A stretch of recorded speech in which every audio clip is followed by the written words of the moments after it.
Hello, ladies and gentlemen, and welcome to another Disjalter Confusion Thursday Night Hangout. Hello. It's good to be back, sir. It's good to be back as well. Ladies and gentlemen, of course, I am your host, Charlie, and I'm joined once again by Plivicomer Zealeus. Cheers. It's been a couple of weeks. Had a week of DragonConning, and then I got the con crudding, and then birthday things. Yep. So it's been a busy I think a couple of weeks for both of us, I reckon, but somehow we are both back in our respective saddles to ride this horse. Indeed. Ladies and gentlemen, this is, of course, the Thursday Night Hangouts, our live show where we try our best to cover the topics most important to you during the show. At any point during the show, if you have any topics, thoughts, subjects, criticisms, opinions, all you got to do is drop in the chat, be it on Facebook, YouTube, or Twitch, and we will add it to the show. If we do unfortunately run out of time, we'll add it to the very next show. So, indeed, without further ado, let's jump into it. And first off, I know it's been a little bit of time, but I'm pretty sure Zealeus still has some recollection of what happened. Tell us about DragonCon. I don't remember anything that happened at DragonCon. Come on, Zealeus. I mean, it was DragonCon. It was your usual mayhem and craziness. So we did do it. So probably my most interesting panel I went to two different panels with David Boreanaz, from fame of Bones and Buffy, Angel, and SEAL Team. My favorite thing is, so if you've ever seen a David show, particularly SEAL Team, you know, he comes off as not very jokey. He's a very serious guy. And even in Bones, I know he has that occasional sense of humor, but it was still, the belt buckle. That's the only thing that was his only like crack in the armor was the belt buckle. Yeah, but even Angel, like, he's always been a serious guy. Yeah, like that guy should be a stand-up comedic. Like, really? On his panels, I totally believe it. He was hysterical. And he could have run the entire panel himself. Like, he would just go on, and it was in a good way. Like, some panelists, like when you go on their own, you're like, what are you doing, bro? But he was engaged and entertaining. Two things entertained me. One, he curses like a sailor. And at the Bones panel, before the so it was like him, it was Deschanel, and then two other actresses whose names I don't remember, but they're obviously in Bones. Before he come on, the moderator's like, all right, this is a family-friendly show, so please keep it on show. You know, keep it family-friendly. And then David Boreanaz comes out, it's like, motherfuckers, you all ready for this? And it's like, partway through, you can tell the moderator's like, damn it, who is this? Like, I can't tell this guy to, like, stop. Yeah. And at the very end, David's like, dude, this is awesome. Let's keep on going forever. And the panelist is like, yeah, do that. Yeah. So he was wildly entertaining. I thoroughly enjoyed him as a panelist. He was really entertaining to see. So yeah, that was because we tried to go to like one or two like panel you actually have to wait a line for, and that's the one we chose was for the Bones one. But yeah, it was DragonCon. It was good. You know, it's the lines get longer I don't think it's lines get longer. It's people start waiting in lines for like the vendor hall earlier and earlier. So it used to be like you could get there Saturday morning, you'd have to wait in a line. Now the line, like, people start coming Thursday afternoon, you have to wait in line. So it's like it keeps on getting moved up almost. I know you'd posted a story about it, but there was one artist in so the way DragonCon works is you basically have the artist alley, which is in the basement of the hotels, but then you have the vendor hall, which is 3 floors of like vendor stuff, and then you have the artist pop alley in the top floor of the America's Mart. And part of the agreement you sign, particularly for the artist, I don't know if it's the vendor hall, like, you know, selling Sitsuki stuff, but definitely the artist in the pop artist alley, like, you have to like submit artwork for, right? And you also sign a contract saying like, this is not AI. So come to find out that one of the artists who is in the pop artist alley, A, submitted fake artwork. It was not actually that person's own artwork. And B, the artwork was, irrefutably identified as being AI generated. And so they asked him to leave. Apparently he said no. And at that point, because you signed the contract, you're asked to leave, you are now trespassing. Right. And at that point, there's so much police presence at the DragonCon already, where the police showed up and lent a helping hand in escorting him from the scene. So that was the thing. And I know it's not the first convention where this happened. I know it's a thing at MomoCon. That would have been about 6-7 years ago, I guess now, where a guy was basically taking art and fusing it and then reselling it as own. This guy was just obviously using generative AI to create stuff, is what he was doing. And the other thing I started to see, like in the comments, that it's kind of getting to the gray area where there have been artists who've come in there for years. You know that like they made art pre-AI, but now you're seeing some of their artwork and you're like, I don't know, this is looking a little bit sketchy. Like definitely getting towards the AIification. But when they're also artists who's been coming there for years, it's kind of like, right. So it's definitely a thing in conventions that obviously every convention is going to have to grapple with going forward as far as how that goes. Yeah, so it was good. Got the con crud. I don't know if it was the COVID or flu or cold, but all three probably combined into one. It's a very good possibility. So we're at one of the, it was at the Marriott, and this guy, he's doing this like film thing, comes around and basically he wants people with funny hats because they have a tortoise hat, and he films you as you're taking your drinking out of something he's providing. And I'm like, I don't want con crud. No, I'll drink something out of my own bottle. I'm not drinking your own.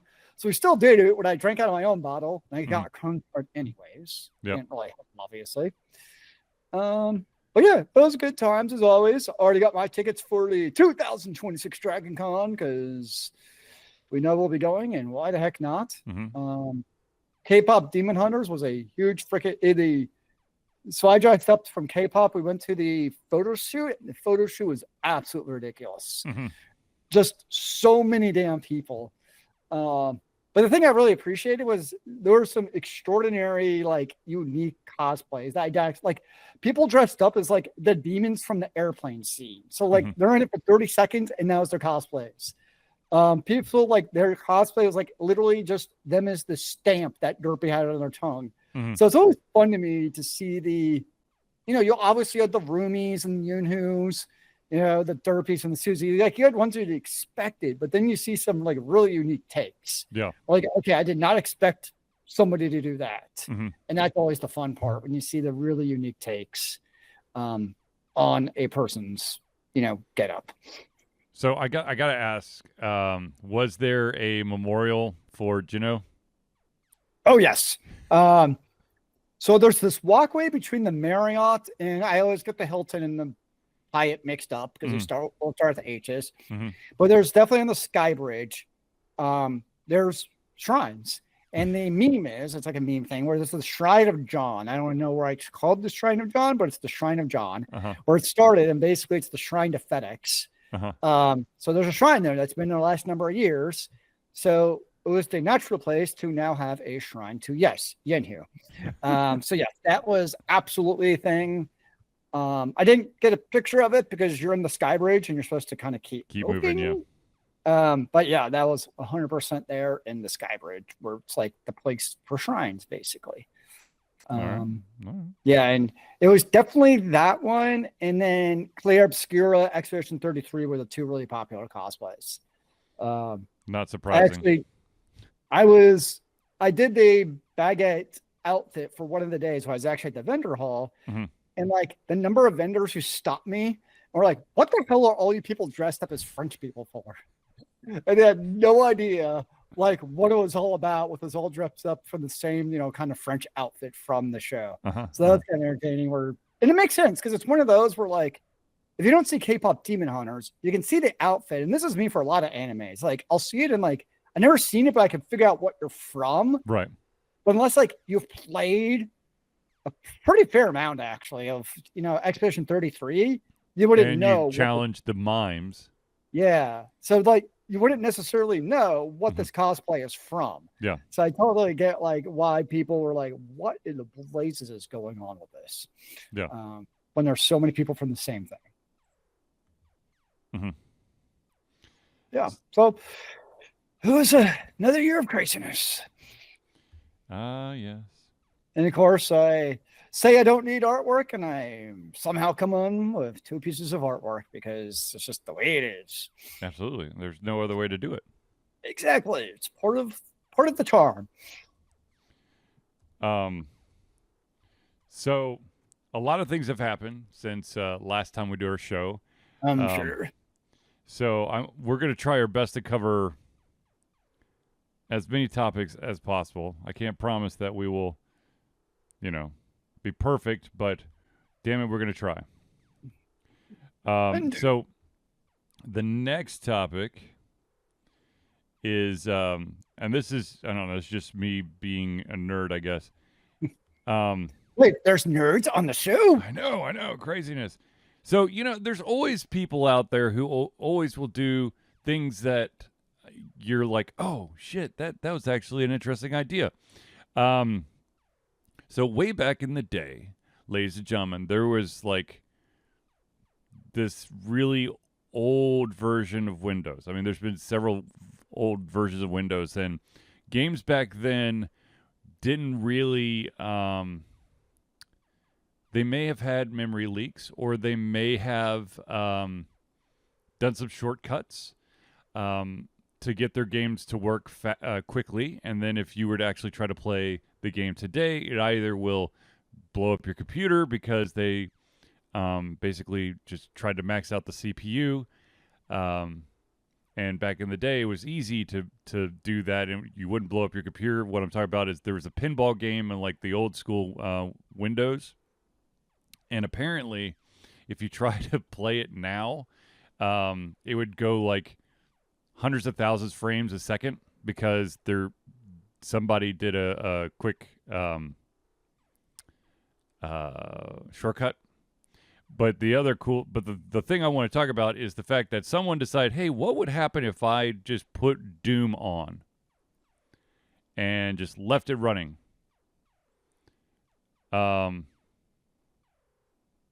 Okay.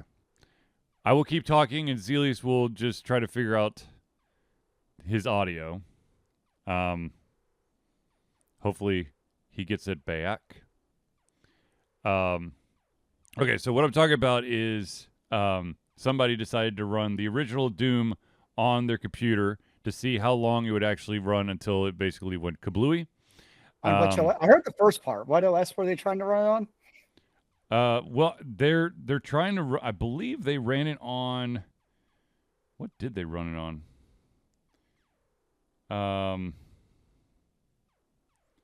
Windows 3.1 for workers. I'm not exactly. Hold on, let me see here. On an old PDA. Oh, ew, it's the old meme of like everything can apparently run Doom. Yeah. And so apparently, when running it on the PDA, it took 2.5 years to crash. 2 years? 2.5. That's actually kind of impressive. Not gonna lie. That is quite impressive. I mean, it's silly, stupid stuff, but at the same time, somebody actually thought about what would happen if I were to run this, just until it went into the ground. I think I saw where like somebody ran Doom on their lawnmower. I know that people have run things on their what do you call it? The smart screen on the refrigerator. I still question why you need a smart screen on a refrigerator, but sure. Sure, yeah. I mean, Maybe it'll tell you like what's inside your fridge, because why open your fridge when you can have a smart screen tell you what's inside your fridge? I don't know, honestly. True. Now, excuse me. Now, speaking of old school, let's talk about there was some retro Oh my gosh, let's see if I could talk first. There was a set of retro RPGs that was on the Switch eShop, but mysteriously disappeared. And people are like, but why? Because we want to play them. And it turns out that the Egg console series, that basically gave you obscure gems of retro PC gaming in Japan, they were actually using MS-DOS in there, and that's not theirs. And apparently, you're not allowed to use stuff that's not yours, and you didn't license it, so it went bye-bye. MS-DOS. Oh, dear. Yeah. I guess MS-DOS run Doom. There you go. That's what they didn't do, right? Is they didn't have Doom on it. I remember playing, I think it was Mind Magic 3 and DOS, and having the wrong type of RAM or something, or running out of the right type of RAM. So I couldn't play it. Bastards. And of course, if you had a sound card, you had to get the right IRQ for your Sound Blaster sound card. Yeah, man. And there was there were some interesting things at times with the finagle to make games back in the day work. Now they just work, but they're not optimized to run at 10 FPS. Or hell, you might have to, finagle and mess with a bunch of stuff to make games that from this year work, such as Borderlands 4, which apparently has a nasty glitch issue. I mean, bro, it works. You just need a better graphics card. Apparently, you just had to up the if you customize your GPU's RAM, how much RAM you can I think it's buffer or something, to some astronomical number, then it goes away.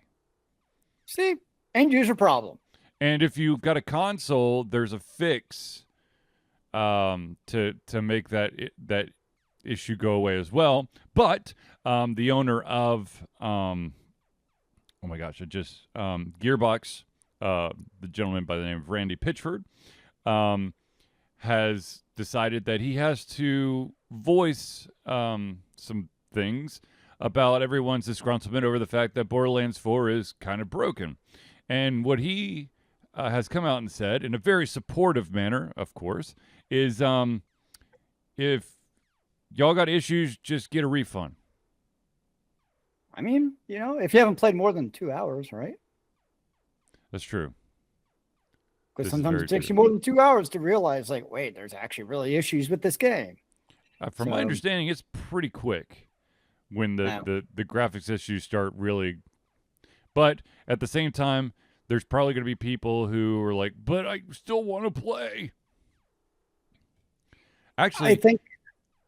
Speaking of graphics issues, there was that game that I was playing that I also posted a review of since the last show, the Thaumaturge.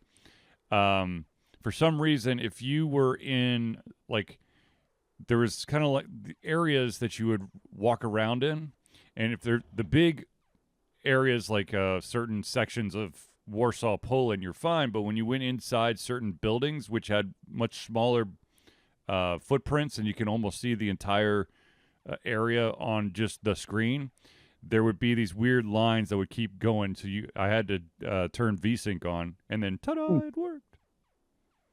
But anyways. And then, of course, depending on the game, you get weird different settings to enable for AI upscaling. Yep. And you have to guess and be like, what's the best for this machine? Who actually knows? Yeah. Yeah. The beauty of playing games on PC is that you get a lot of extra switches and toggles and sliders and all that stuff to mess around with to find the perfect setting for you. I mean, there is sometimes the beauty of the console, and it just works. It works out of box. Yeah. So I get both sides of it, but I will say I know Borderlands 4 is a game that someday I'll play. Today is not today. Yeah, I agree. I will eventually get Borderlands 4. That's a promise. I mean, they're all fun, great looter shooters. Oh yeah.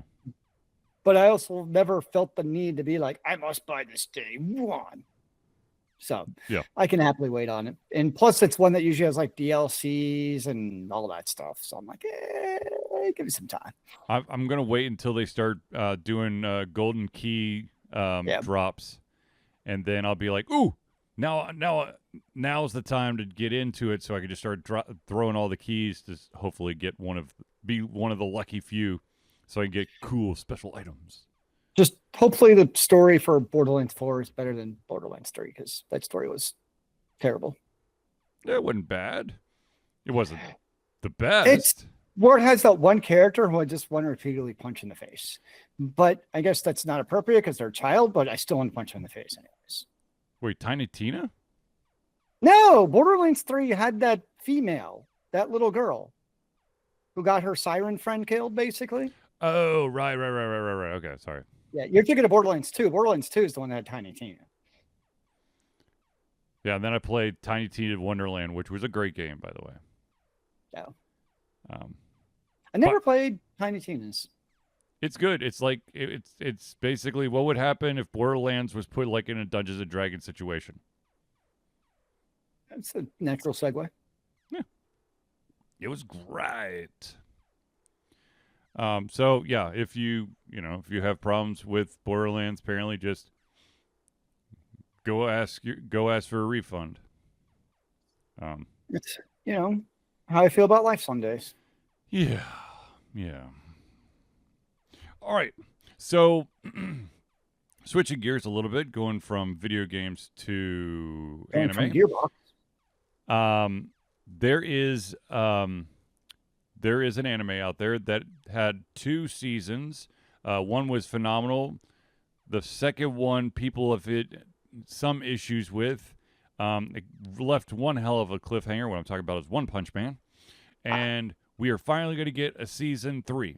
Now, the internet universe is completely split over some news about that was revealed about season 3. It's not that it's finally coming. Well, that's the exciting part. But the director that's going to be overseeing season 3 apparently has ruffled some people's feathers. I'm here to tell you that there are directors out there who can transcend specific genres. Maybe they got their feet wet in a specific genre. Maybe they're, I don't know, they once upon a time were doing nothing but music videos, and now they're doing blockbuster movies. Well, in this case, it appears that the director for season 3 of One Punch Man is a hentai director, and some people are like, "Oh, I don't know. I don't know if you could look." They're directing; they're not writing it. And from my understanding, there are parts to hentais that have people fully clothed doing regular stuff. There's just a lot of explicit material as well. And I'm sure that this director can keep the explicit material out and do a good job. But I don't know. Sure. I mean, it's called a hentai because it means one thing, really. Let's be honest. It's for those out there who may not know what hentai is. I don't know how you don't, but just in case you don't, it's basically animated porn. Yeah. So, sure. I mean, I guess everyone's got to start somewhere for a serious writing gig, anyways, or directing. So, yeah. And let's be honest, you've seen lots of people come from legitimate, well, for the sake of article, legitimate pieces of art and direct something else and it's trash. Yep. So just because you've done something that is not illicit material, I don't mean illegal, I mean illicit. Yep. Then in that case, who knows? I mean, we'll see. I haven't seen any of One Punch Man, so I really honestly have no opinion one way or the other. Just think of a super duper overpowered. Comment on the person's directing skills. Yeah. Then you're admitting to the fact you watch hentai, which probably most people don't want to admit to on public. Right. Exactly. So it's also like how to criticize or support his directing skills can be a little bit tricky in that regard too. That's true. That's very true. Now, how would you know that he's a bad director unless you've watched his material up to this point? Or vice versa. How do you know it's a good material? Right. How do you know he's going to do a bang up job? Oh, there's a pun. Well, speaking of banging, so who knows? Honestly, I mean, hey, it worked for 50 Shades of Grey. Just saying.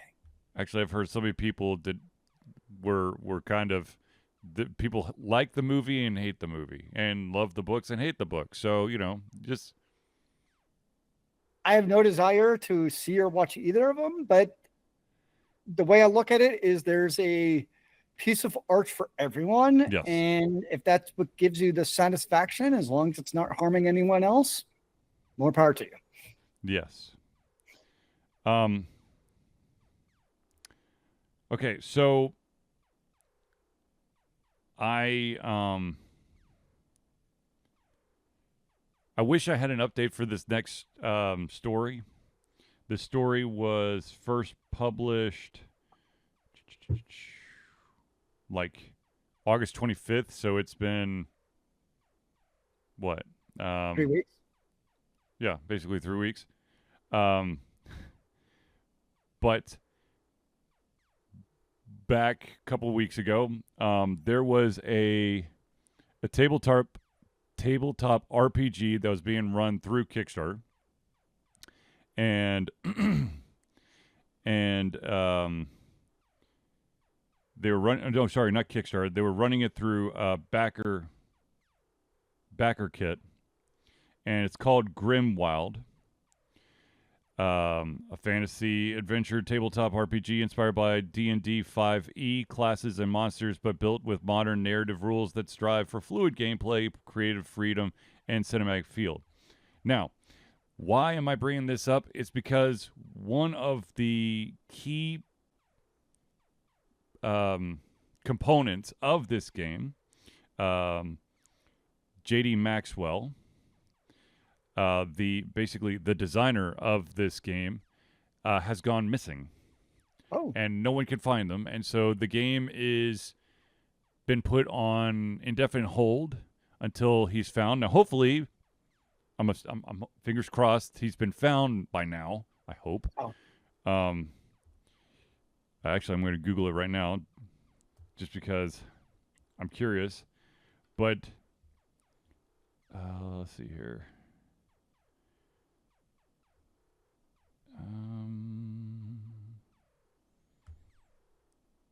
Okay, here's the Reddit. It's 24 days ago. Let me go scroll all the way down. I think I saw the same post you did.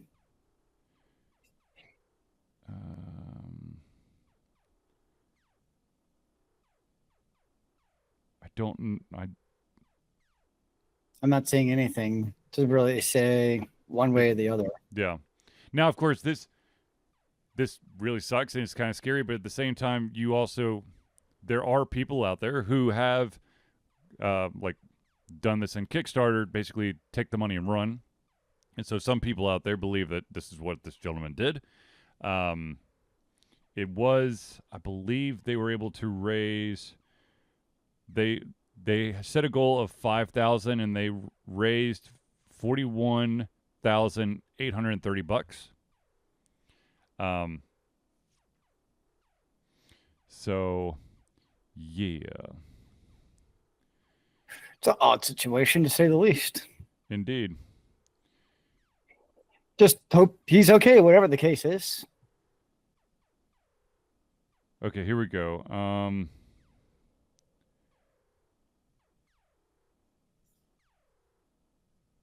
Did you find potential information? Maybe. Nope, it just went back to the website that it already pulled up. So they have no information. So maybe this is a take the money and run, or to be totally honest with you, in complete transparency, there's definitely times where you're in a very stressful situation and you break. And maybe this person broke And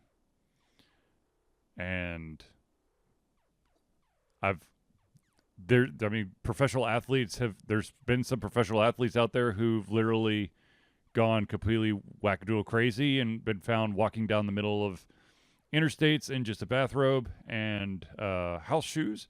So maybe this is the case for this guy. I don't know, but still, the legal ramifications. We talk about this ever so often. That is that sometimes when a project goes way over the expected goal, Yep. there might be like feature creep where they just keep adding stuff in. I believe that they, let's see if I can get more information about what there we go, pledge levels. Or no, not pledge levels, because that's just the pledge. Do they have like expanded goals? I don't know. You know, I always will come back to Telltale, not Telltale. What was the name of that game? It ended up being a game called Broken Age, and they had to do it in two things. Kingdoms of Amalur? No. There's actually called. I actually kickstarted it. It was called. Oh my gosh. This is gonna kill me. Well, don't die on the camera. That'd be awkward. No, it's just. Oh my God, what is it called? Hold on. Let me look at all my pledges and then get depressed or happy about all of these games that I have or books. Or don't have. Yeah. Is that one? Oh, come on.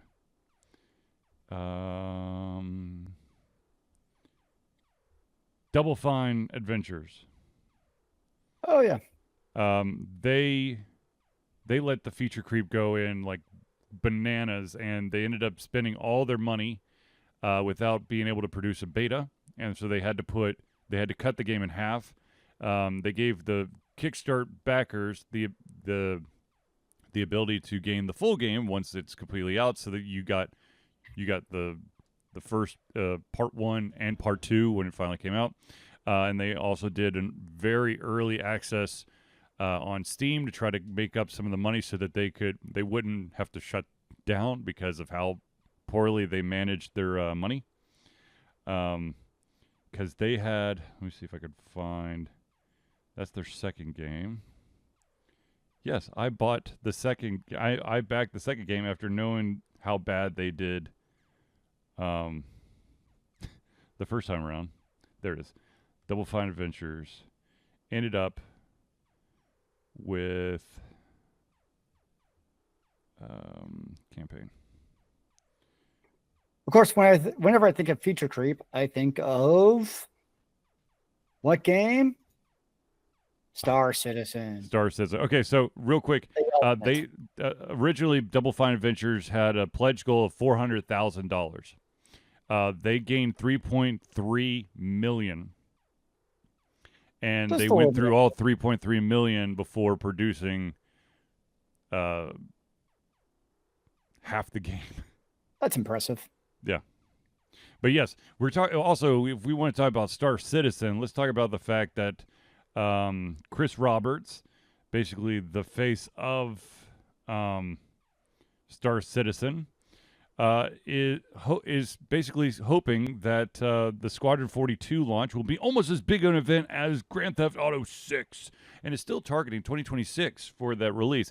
Now, Zealeus and I both kind of chuckled about that because this game has been in development.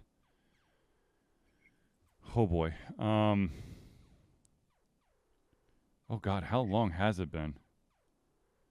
I'm kind of sad though that like I used to be able to see all of like the shit I could buy, but apparently I have to create an account now. What was it? Like I'm trying to see stuff and it's like create an account to see anything. I'm like, no, wait, can I? I see ships. Yes.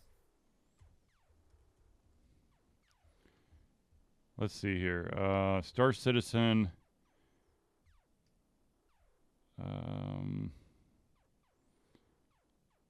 The early access was 2017, but that's not when it started. It was, let's see here.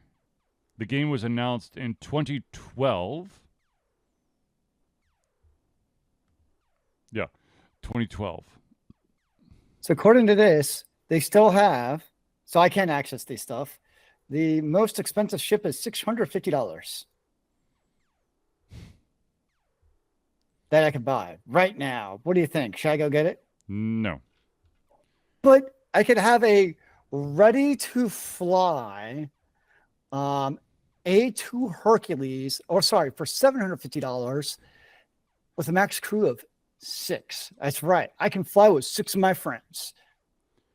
Okay, so let's just start right here real quick. I know we're going off a little bit of tangent on Star Citizen, but we got to because we're going to talk about it. Sure. It was crowdfunded in 2012 with the promised release date of 2014. Now, it is 3/4 of the way through 2025, and they are looking to get a full release of a section of the game. Not the whole game. Let's be abundantly clear. It's not the entire Star Citizen. It's just Squadron 42. Is the entire game ever going to actually release? Hell no. Is it going to be like this case of like Squadron 42, where like the release parts of the game and there's always something else being made years and off? Yes. Now, I do love the fact that if you go to the Wikipedia page for Star Citizen, you scroll all the way to the bottom, you see that there's a section called See Also, and the 4 things that are on this is list of the most expensive video games to develop, list of the highest funded crowdfunding projects, list of Starflight simulation games, and the final one, and this is the one that makes Zealeus and I giggle, list of vaporware. That's pretty funny, actually. I appreciate that. Because let's be honest, this damn thing will never truly be out. Oh, okay. So I lied. What's that? So there's a checkbox for unavailable to purchase. Uh-huh. Apparently, there's a ship, and I guess because it's a max crew of 65, Uh-huh. that the ship value is $3,000. Oh, good God. No, it's not available to purchase. So I guess it's a concept ship. Who knows? Every single time I hear about this shit, it reminds me of way back in the day, during the reign of Evercrack. Yep. For those of you who don't know what Evercrack is, EverQuest, okay? But everyone called it Evercrack because it was like crack. People would log on and then forget about everything outside. You had individuals who literally played the game nonstop to find rare, unique weapons, and then they would take all the stats for the weapons or whatever, and they would sell them on eBay for real money. And they made a hell of a living off of it. And now, of course, studios have become, I don't know, bastards or smart, depending on how you look at it. And most of the really super rare or unique items are, what do you call it? Bind on pickup. Yeah, because that was World of Warcraft when I played it. It was bind on pickup. But then what you could do is you could sell your accounts. So like when I was playing WoW Vanilla, I could have sold my Warlock at the time for probably a couple $100. Mm-hmm. Because I spent way too much time in that game. Yeah. But that was also when you had to spend a stupid amount of hours per week playing the game to get the top end gear. And there was also only like one way to level, basically to get the end gear in the game. Right. Whereas now a lot of the MMOs have like multiple treadmills you can take to like kind of get that end gear. It's not just one path. Right. So Yeah, but that definitely used to be a thing, was account selling. Now you have account boosting. I don't know if MMOs have account boosting, but definitely for PvP games, the account boosting is a pretty big deal. Yeah. Yeah. Actually, I'm curious. Does World of Warcraft have Account boosting? Yeah. I guess I'll look at Final Fantasy because that's what I know now. All right. Well, while Zealeus is going down that rabbit hole, let's stop and pause real quick to thank the individuals who help Alter Confusion be the Alter Confusion that you love and adore. That, of course, is the friends of the show. And without further ado, let us start off with the Indie Cluster. The Indie Cluster is an organization of independent game developers that want to gain exposure by being involved in the community. They collectively journey to popular conferences as a traveling booth to help gain attention for their games. They make partnerships in local communities to bring games to the mainstream mindset. They highlight local, unusual, and rare concepts that challenge the paradigm of the common. They also host events to teach kids and minority groups about game development to hopefully one day enter the industry themselves. For more information, go to indiecluster.com. And by the way, Zealeus, was Indie Cluster at DragonCon? If they were, I did not see them. They might have been around. I don't know where they would have been, honestly. I did not see. I was not looking for them, but I did not see them. Yeah, sure. I mean, you don't really have. So, like at MomoCon and other conventions, like you have, specific tables for like non-vendor type of things, promoting, conventions and other things. Yeah. You have a couple of those tables scattered around DragonCon, but they're almost like in random locations. Right. Just kind of like randomly be like, oh, this is a table for this. Why are you right here? This is odd. Yeah. MomoCon still has a presence in the vendor hall. Yeah. But outside of that, it's just people selling stuff. All right. Okay, moving on. The next one is Noodle Boy Media. Founded in 2015 by Andrew Tran, Noodle Boy Media, previously Whitegate 47 Media, is your choice for professional photo shoots and panel recordings at conventions. They pride themselves in providing a high level of professionalism, top-notch experiences, and quality services. If you want more information and to view their full list of services, check out facebook.com/noodleboymedia. The next shout out we got to give is to an individual who helps get all those aches and pains out of your body from long time sitting in front of your computer or gaming or just life in general. That, of course, is Hero Chiropractic. Hero Chiropractic is a unique healthcare practice set up by Ryan Moore. The company's focus to elevate a patient's experience of freedom, creative expression, and joy. They believe that everyone could be a hero and has incredible heroic potential inside themselves waiting to be unleashed. Hero Chiropractic focuses on mobile chiropractic care in the greater Atlanta area. They are committed to healing clients by creating a plan of action uniquely suited for each person. They make that plan of action as convenient and affordable as possible, and most importantly, suited to your individual needs. For more information, go to herochiropractic.com. Oh, man. Real quick, if you were in the Atlanta area, the Siege Indie Game Festival Saturday. I wish I could, but my kid's got a tennis match. Very important. Very important. Yes. Okay. Moving on to the next one. It is the music maestro himself, CrossPad Creative. Need a new logo or want to work on a full branding and content strategy? Or maybe you need music or maybe you need music or audio for your content, just like Alter Confusion. CrossPad Creative offers a whole host of solutions for individuals and small businesses. Just email Josh at crosspadcreative@gmail.com and see what he can do for you. I'm sorry, I would love to have gone to the Indie Game Festival. And the final shout out we got to give is to Agile Axiom. By day, X leads both the development team and system administration team working with satellites at NASA's Goddard campus. But while not in meetings and many times during, he is the Agile evangelist, Agile X, championing the philosophy of Agile and trying to make the world a better place for software developers, testers, system admins, and software projects the world over. Decades of experience in software development and leading Agile teams are brought to bear against evil processes, inefficient work, and bad habits. For more information, go to agileaxiom.com. I really do. I like it's this whole year has been killing me for not being able to do like conventions and and other events because Hurricane Helene's long fingernails dug into my back and my wallet. And if we've already talked about this before, but I'm still really pissed that I lost the ability to go to one last Chatacon. They did 50 years and then they're done. Would have really liked to go. There is a chance that I may just be a attendee at MomoCon 2026 for half a second, maybe a day or two. I don't think I'd be.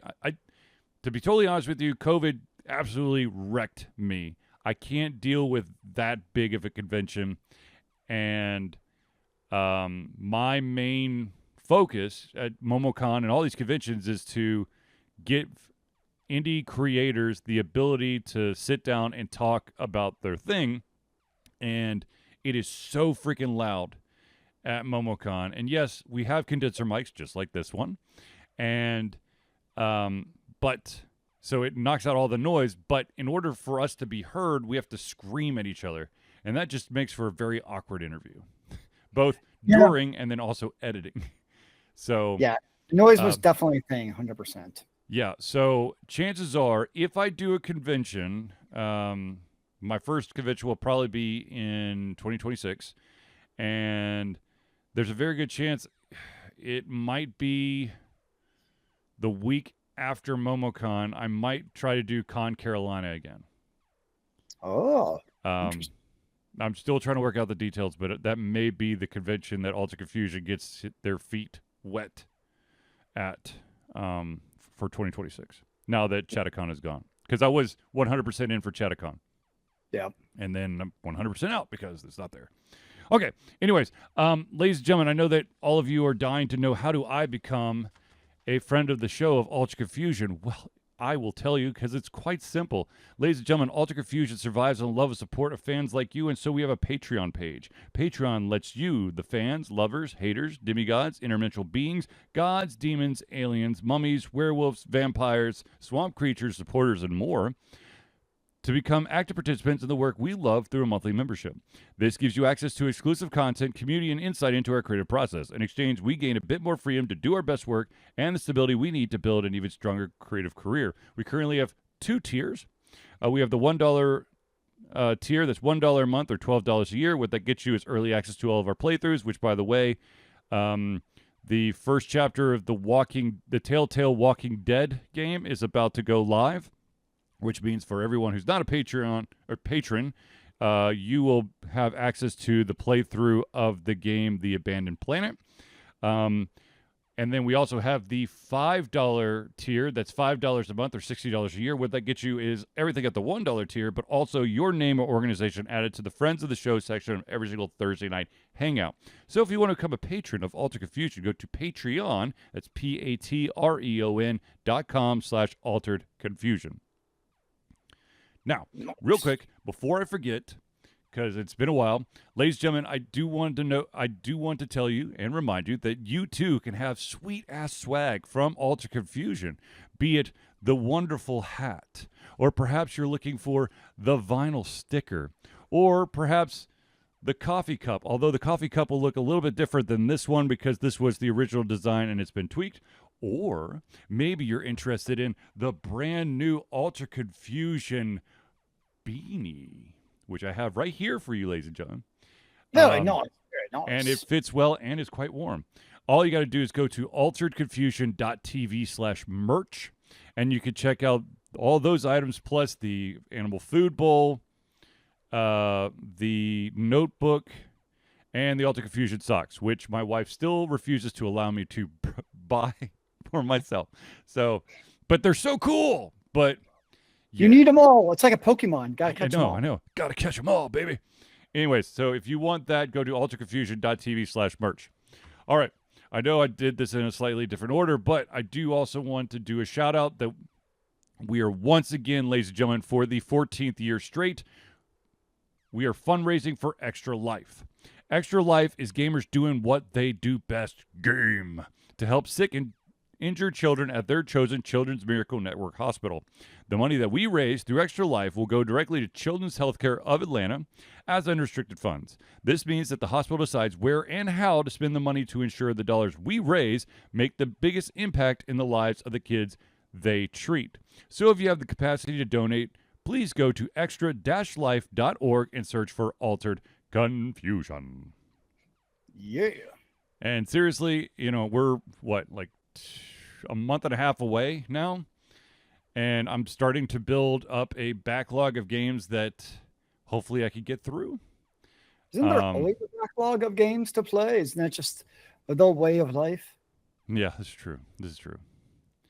But I will probably have to crack open some FTL because that always seems to go into the equation. At some point, I'll probably do a ton of Hades 2, some Slay the Spire, some oldies but goodies. What's another one that I end up playing like all the time during the... FTL's a go-to. Yeah, FTL is definitely a go-to. I feel like there's another game that I usually break out, but I don't remember off the top of my... I'm sure that when it comes the day, I'll be like, oh yeah, that's right, I played this game a shit ton every single... It's on my list. I see it. It's there. It's ready. There it is. Anyways, okay. Getting back into the topics, let's actually talk about the fact that Hades 2 actually has an official launch date. It is going to leave early access, and version 1.0 shall be coming. And of course, you've got to be asking yourself, but when? Well, ladies and gentlemen, it is officially arriving September the 25th. So that means 7 days. Yes, I understand that that's a Thursday. You could take a small hour and 15-minute break from your Hades 2 game-a-thon to chill, take a breath, have some fun with the Thursday night hangout guys, and then jump right back into Hades 2. Because that's probably what I'm going to be doing. I could be playing right here, and you wouldn't even be able to see me. This is true. Well, depending on how zoned out you become, I think I'll figure it out. Or how loud I start clacking my keyboard and mouse. That too. Oh, damn it, stop killing me. Oh, sorry. Come on, Aphrodite. Come on, Aphrodite. Anyway. Come on, no, it's confusion. Yeah, exactly. Whoops. Where Aphrodite? Who said Aphrodite? No one said Aphrodite. I'm just dreaming of her at all times. Anyways, but yeah, this is... Have you enjoyed Hades 2? Because I know you have. I know it's So I've taken a little bit of a break. It's been a bit since I last played Hades 2, so I'm going to have to relearn all the stuff. And I think I might start a fresh file when it goes truly live, so that I can unlock all the weapons and all the skills and all that stuff. So I know what I'm supposed to be doing in the game, because there's a bunch of side stuff that you need to be doing, and since I've taken so much time off, I won't remember what my choices should be in certain situations. So I'll probably play fresh. But I'm seriously looking forward to it. I loved the original Hades, and Hades 2 is going to be awesome. How can you not like Hades or Hades 2 for that matter? I know, seriously. And speaking of Supergiant games, if I need a little break from Hades 2, I've also got Bastion and Transistor already installed on my computer, so I could always just roll over those. That always works. Yes. Okay. You could always just wait for Extra Life to play Hades 2 with your new file. This is true. I know you'd have to exercise patience, but it'd be a good way to spend mucho hours. But I would have to take off a full month, man. I don't know if I can wait that long. That is a long time. I will grant you this. This is a true fact. Oh, that'd be brutal. Terrible ideas. I'm sorry. Yes. Okay. Finally, let's talk about the fact that we're once again having to deal with some Valve things when it comes to dealing with the modding community. Oh. Apparently,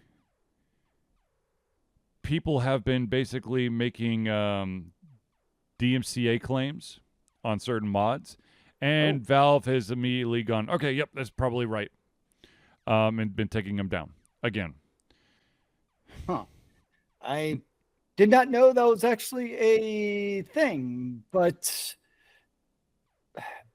the problem with the DMCA, the whole way it works with the takedown, is like basically in this case Valve, or like as you see on YouTube, like they kind of have to follow through with it. Right. Like the way the laws are written, like if I file a strike against, like, let's just say Alt Confusion on Twitch or YouTube, like it's not on, maybe it should be, but the way it is now is it's not on, you know, the content provider to review those. It's on me to basically just distribute that to you, which unfortunately does make it ripe for abuse. Yes. In its current state. There's actually been a whole bunch of videos over the past month about it's particularly on YouTube with the copyright situation. With especially like interviewers and reactors, basically, where they're using the videos in legitimate ways, but then they're constantly being hit with takedown notice. Right, because technically they're showcasing IP that's not theirs. I mean, technically, yes, but it's still perfectly valid, even given the laws. But regardless of whether or not it's valid, it's kind of like suing somebody, right? Right. You can submit a takedown or sue somebody for any reason you want. The problem is, it's then on the defendant to basically say, no, it's not. And then it can become a whole thing. So, yeah. Yeah. Yeah. Always a fun thing to deal with. And the unfortunate thing is, and this happens with, with YouTube and hell, anything that has the ability to make a DMCA claim. Alter Confusion has had, we've had individuals try to hit us with copyright strikes on like Facebook on the Thursday Night Hangout for audio that we don't own. And here's a fun fact for everyone out there. Alter Confusion Thursday Night Hangout, it's my voice and Zealeus's voice and music that we have permission to play. So from CrossPad Creative. Yep.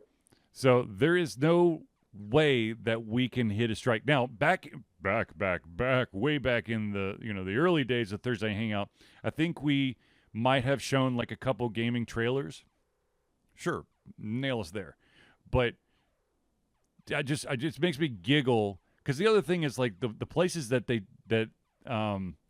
our content's going to be muted because of the copyright the copyright strike is like the most random ass countries in the world. It's not like the US. It's like places in the Middle East, maybe like 2 countries in Asia, half of Africa, and I think once we actually got Antarctica. So lots of viewers in Antarctica now. Come on, bro. I'm like, but why? Is my voice too much to handle in these places? You're gonna melt the ice. Yeah. Did I say something too controversial? Did I say? I am very, very careful when it comes to. I've never broken a what do you call it? NDA. So. I plan on never breaking NDAs. I'm not under an NDA right now, right? Yeah, no, I'm not. Had to think about that one for a second. I mean, in a way, I consider work things NDA. Yeah, well, projects that are currently in. Yeah, Like, I might not technically have an NDA sign, but it's still like, you don't talk about it. Right. My rule of thumb has always been, if I'm working on a project, that I don't talk about said project until it actually goes gold. Because And the tricky part too is even like things I work at work, even though they're gold, I can't talk about how they work behind the scenes. right, yeah, you can't do the inner workings because that would be a hacker's wet dream. Yeah, I mean that's every business. That's the way it works. Is you can't Yeah. really give the behind the scenes, information. Well, it's the hackers and it's also the IP, right? Because if I tell you, the way I made this widget is I did X, Y, Z exactly, then a competitor could come and reproduce that widget. I know that's a terrible example because anybody can see this widget and reproduce it, but that's what software is. You don't want to tell people how it works in the back end because then they'll go reproduce behind the scenes. Be like, oh, thank you. Speaking of reproducing, apparently there are even more shows and movies now that are adding that wonderful extra language at the end of every single episode or movie to basically say, look, if you use this to siege your AI graphics machine, we're coming after you. Unless you're Facebook and they just do it and they get away with it anyways. What? Or Google. Yeah. Oh, for the love of God. Or OpenAI. The weird shit that Facebook pops up sometimes. I'm like, but why? Yeah, I know I mentioned before, but the thing I hate about those is I no longer literally know what's true and false. Like, this movie's coming out in 2026. Although the one that usually gives it away is like it's Scarlett Johansson and she's in like her undies with nothing else on, next to like Jason Statham. I'm like, no, I don't think so. Now, speaking of a trailer that is actually two trailers that are actually coming out. One being the Super Mario Brothers movie sequel, which is called Super Mario Galaxy movie. Yep. They've done a teaser trailer for that, and also I for sure thought this was AI, but apparently this shit is real, and that is that Jack Black and Paul Rudd are coming together to make a Anaconda remake.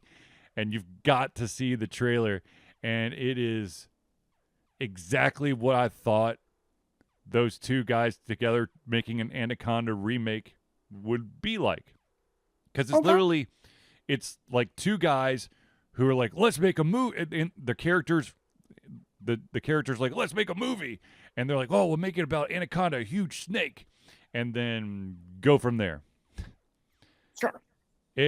I was like, this can't be real. This really cannot be real. And no, it's real. And the other one and this one is just for, I guess, parents out there. There is a book out there, a picture book called The Pout Pout Fish.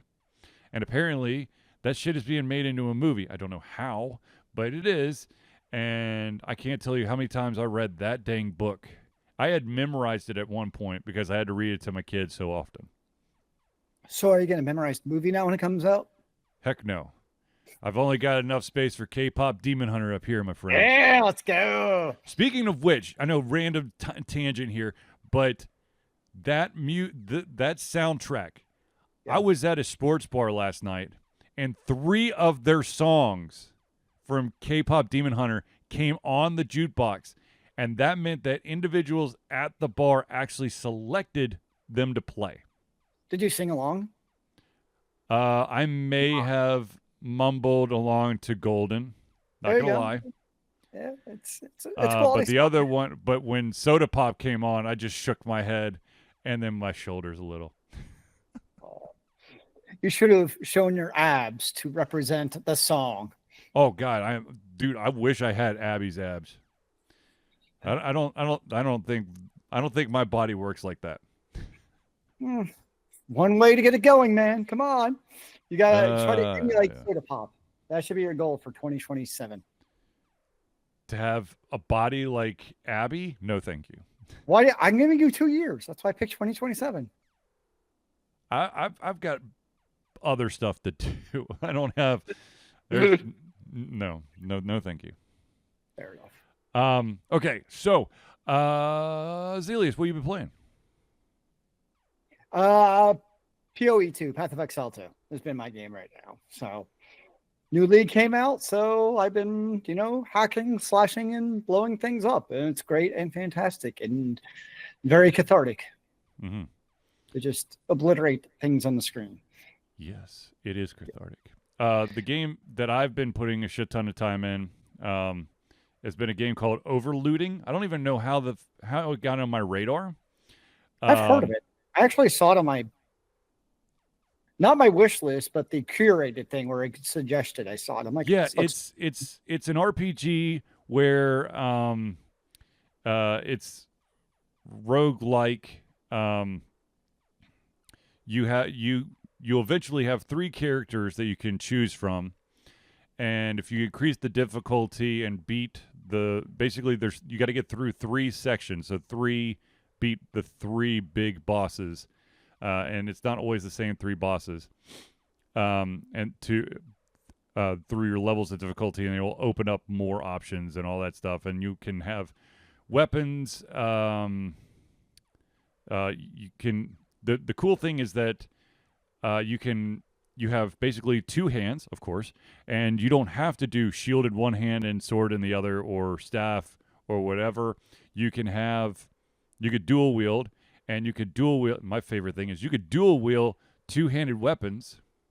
So you can have basically a scythe in one hand, and well, actually you have a scythe in the other hand as well.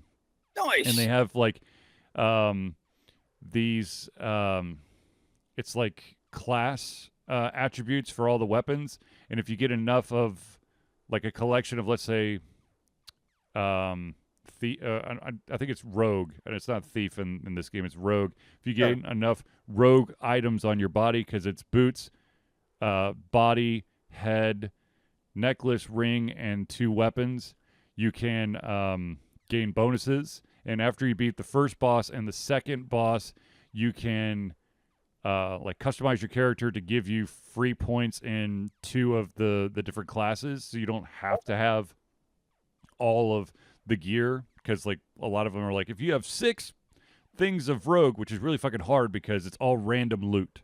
Yeah. And of course the quality of the loot increases as you play, or as you go through the game. But I really like that game. I unlocked the 3rd character and beat it with the 3rd character, but I had it on like the normal mode. I didn't ramp it up because I'm not a masochist. I didn't want to die, but I have beaten it.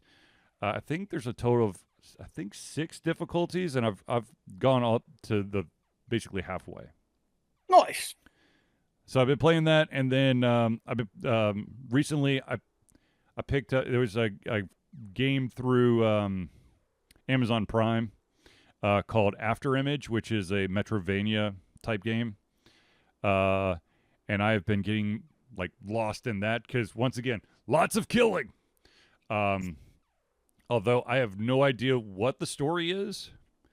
I know that I need to get through all, if you look at the map, it screams like a Metroid or a Castlevania, just because of all the weird sections that are color coded, and you can go through these trees at certain points that basically your teleport or your warp or whatever. So, I'm slowly gaining new abilities. Huh? Your story is to kill things. That's sometimes all you need. Well, I'm trying to find some mage that has a cape with a triangle on the back, but that's about all I know. So, quick random aside, because we talked about boosting, is I went down a little rabbit hole, and so like PoE 2, for instance, items, guess what? They're not bind on pickup. So that is a game where if you look at the boosting sites, you can buy unique items and kind of like the old school World of Warcraft method. So apparently it is still alive and well in ARPGs, because most ARPG items, because the trade economy does matter, you can trade the items. Right. You could. Okay, so I guess. Oh shit!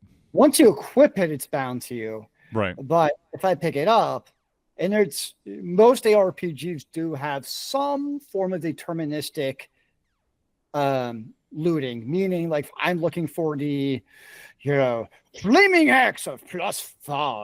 Mm-hmm. I can do widget ABC to not guarantee it, Mm-hmm. but to at least increase my chance of that dropping on my next boss run is a pretty common method. So I think that's probably what these boosters are doing, either just by doing random runs or for like the super unique ones. They're probably like deterministically trying to get those to drop, and they know they can then sell them. Would be my assumption, at least, of what they're doing. Gotcha. Well, there you go. Yeah. All right, ladies and gentlemen. I think that we have reached the end of our show, unfortunately. But I do want to thank everyone for tuning into the Ultra Confusion Thursday Night Hangout. For myself, Charlie, and Zealeus, it's been a pleasure getting ready to come our heads, our mouths, and of course, our hearts. We'll be back next Thursday. Yes, I know it is Hades 2 launch day, but we will be back next Thursday for another Ultra Confusion Thursday Night Hangout.